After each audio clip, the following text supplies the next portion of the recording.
If I only knew then what I know now. Hey guys, Stephanie here. The things a new DM needs to know before they start running games can feel daunting, to say the least. But lucky for you, I'm a huge nerd who took a bunch of notes on what mistakes I made as a new DM, and also other common ones I've seen as a new player, so that way you don't do the same. The single most important piece of advice that I can give anyone doing anything new, and the piece that's gonna seem pretty contradictory to the title of this video, is to embrace the suck.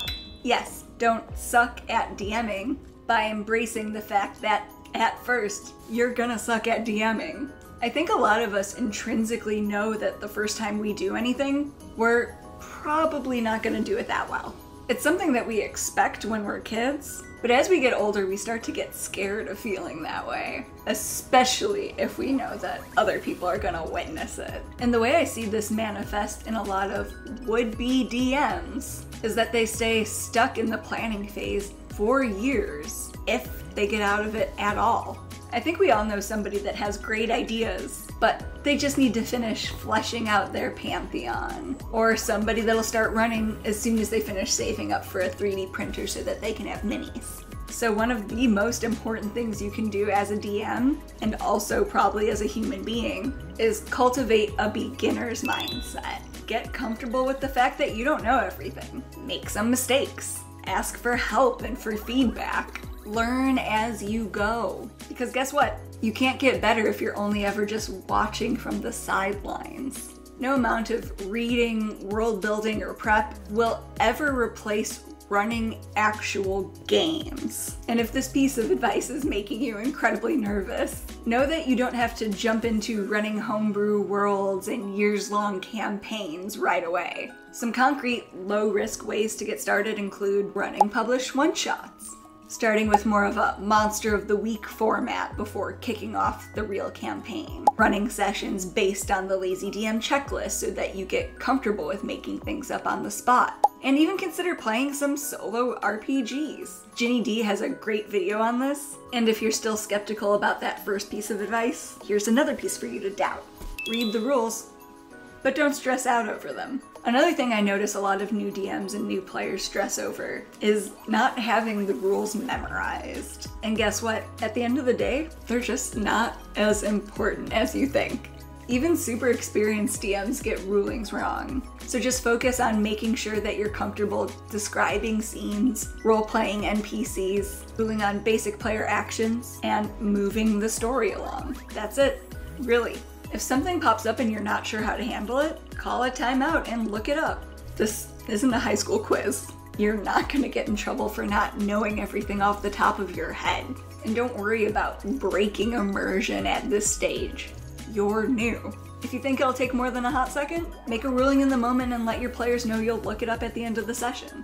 That said, if I do this, I usually err on the side of the player's favor. But don't be afraid to admit when you're wrong, not sure about something, or explaining why you did something or ruled a certain way. I literally don't think there's a saying I hate more than, because I'm the DM, that's why. This is a game, guys. I'll say this as many times as I have to. This isn't a chance to be a weird, power-tripping egomaniac. It's a chance to have a ton of fun playing what is essentially make-believe with your friends. Which brings me to my next important lesson. Another thing that a lot of new DMs accidentally do is railroad their players. This is a word that I think gets thrown around a lot, but basically some new DMs treat the game like it's their own personal novel and their friends are just play acting in it. Don't do that.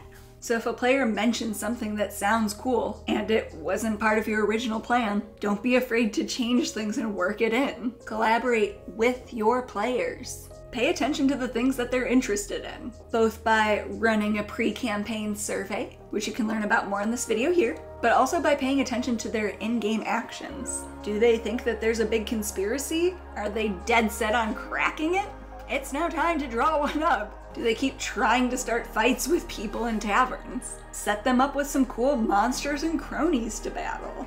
As a DM, your job is to make sure that both you and your players are having fun weaving stories together. So try to make sure to incorporate their cool ideas with yours. And like I said before, while researching isn't a substitute for playing, it is an important part of helping you to level up your skills as you continue to play. Read books, blogs, watch videos, play other systems, tinker with mechanics. You never know when someone or something is going to inspire some great ideas for you. And a very nerdy thing that helped me grow my skills more quickly was taking notes after each session on things I thought I could improve. For me, something I learned I needed to work on more was my game pacing. I could tell based on my players' body language and actions when I was kind of rushing through things or when I was letting them drag because I was being too cautious about giving out information. And I did this for at least 10 sessions, jotting down notes whenever I felt like I could improve the way I was doing something. That way it was easier for me to choose what things I wanted to study during my downtime. And as nerdy as that sounds, I think that if you take a look at a lot of really great DMs, you'll see that they're constantly challenging preconceived notions that they may have and just generally trying to keep ideas flowing. They don't say, this is how the rules say to do it,